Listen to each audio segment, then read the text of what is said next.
No, that's a joke. Guys, are we ready for another favourite friend of the show to do a little 10? This woman is a very special place in my heart, and she's going to show you now, right now. Can we please have to the stage Bazza?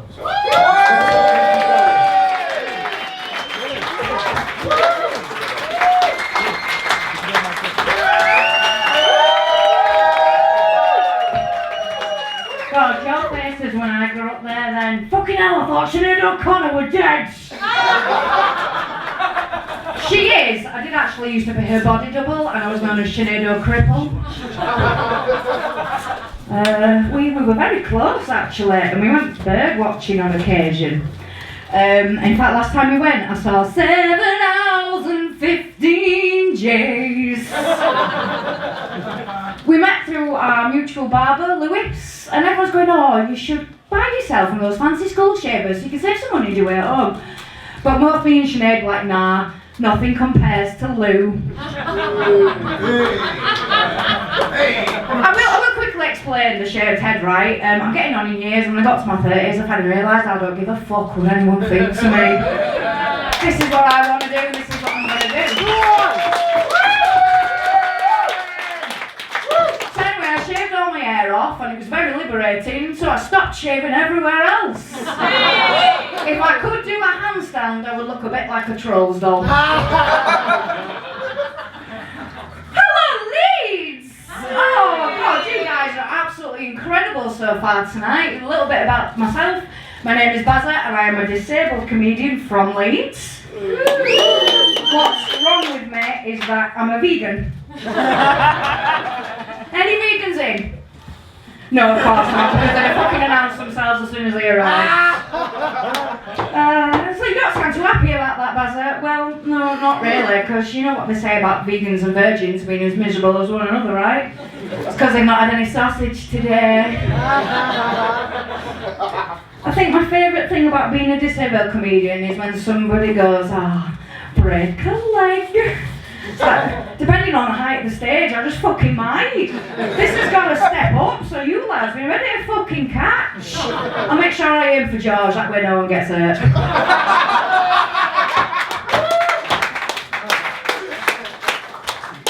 So, I've actually been disabled for quite a long time in my life. Not my whole life, but this year they finally gave me a blue badge. Yes, finally fucking got one. But the thing about my disability is, it's known as a hidden disability, which means I don't always need the walking aid.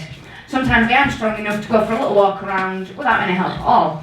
But nobody warned me what kind of looks I would get from getting out of a car in a disabled bay when it wasn't immediately obvious to the eye that I am disabled. And I am scanning the audience for guilty faces because I will fucking meet you outside after this. But me and my husband, what we did is we came with a 4-point system for when I don't need the walking stick. So we now pull into the driving space, slap the badge on the dashboard, and we have a game of rock, paper, scissors. The loser has to throw themselves out the car door. I won today. As well as being disabled, I'm also diabetic. Now, what really fascinates me about diabetes is it's been documented around the world for thousands and thousands of years. However, the main treatment and testing for it has been around for less than a century. Nowadays, you can walk into your pharmacy, they'll take a drop of blood out the end of your finger and they'll test it and tell you there and then if you've got diabetes or not. Does anyone know what they used to do before this was a thing? Go on. Sheep wool. Sheep wool? Yeah. Oh my God, I've not heard that one. Fucking hell, every day's a school day. In the 1700s, the Greeks used to use sheep wool to test diabetes, bipolar, and bullshit.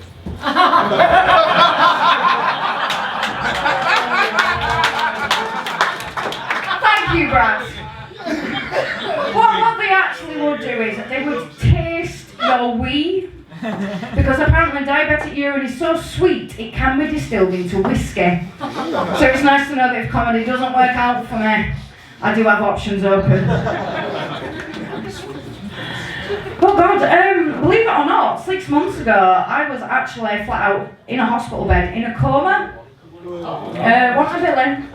Yeah. We'll get to that bit in a bit, mate, don't you worry.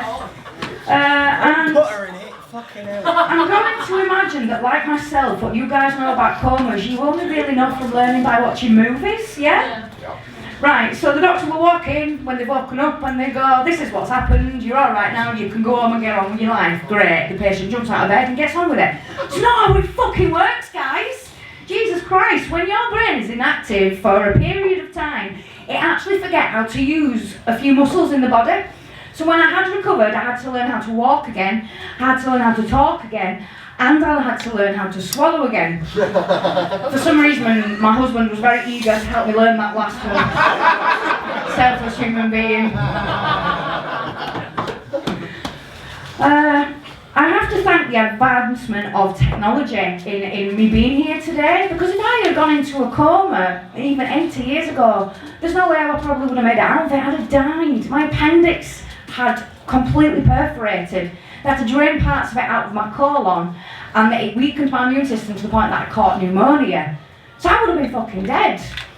But in my opinion, the advancement of technology is also one of the downfall of us all, okay? It led to the internet. The internet has led to us having to view things and see things we never should have been fucking subjected to, right? Now, I grew up in a time when the internet was quite new. So in my school days, my friends would joyously send links to one another to things like meatspin.com, 2 girls, 1 cup, and my personal favourite, Blue Waffle. If you don't know what any of those things are, you can Google it, because Google's your friend, and thank me later. Now, I was subjected to watch a video the other day of a woman that was making an absolute fucking fortune by selling her armpit hair to strangers over the internet. And I'm thinking, well, I don't fucking shave. I should be able to pay my mortgage with the growth that's going on at the moment. And then I also thought, fucking hell, I have never regretted having a Brazilian wax so much in my fucking life. Which is not something that I normally do, but the other week I actually got a date. So I thought, oh, I'd best spruce myself up. Anyway, the motherfucker bailed on me. Andrew, I will talk to you after the show. So it was all a waste of time and all for nothing. But just in case anyone is free after this, the runway is cleared for landing. Some disability access required.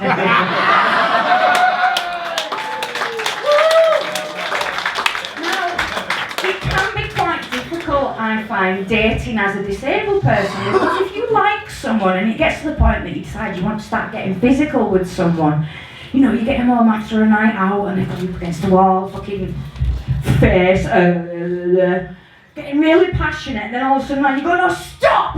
Here's a 527 manual on how to fornicate with a physically inept. Everything I can or cannot do. It kind of ruins the mood a bit. And for those that are quite considerate, I think I see this little switch go off. So like they'll be really going at it, and then all of a sudden they go, oh no, I need to slow down because I can't hurt this person. So then all of a sudden it just kind of slows down to. Fucking hell. Can't remember the last time I ate. Wonder if I'll ever see my family again. It's boring for all involved. But I have had a couple of successes with guys that have dated me, and I dated a guy called Rusty. So when he had me up against the wall, that was known as a rusty nail. Been pegged into the mattress, rusty drill. But my personal favourite was a Greek guy called Van that I dated. And obviously when I was being bent over, I was being rear-ended. But he stopped letting me go on top because for some reason I couldn't help but just go, get your tits out! Give us a blowy!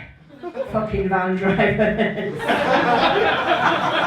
guess what I am trying to say is that disabled people like to feel good about themselves, we like to feel a bit sexy, and we like a good fucking bang. So at the end of the day, my legs may not work, but they're still gonna look fucking cracking wrapped around your neck. Thank you, everybody! Oh, guys. Can you see why she's a friend of the show? Once more.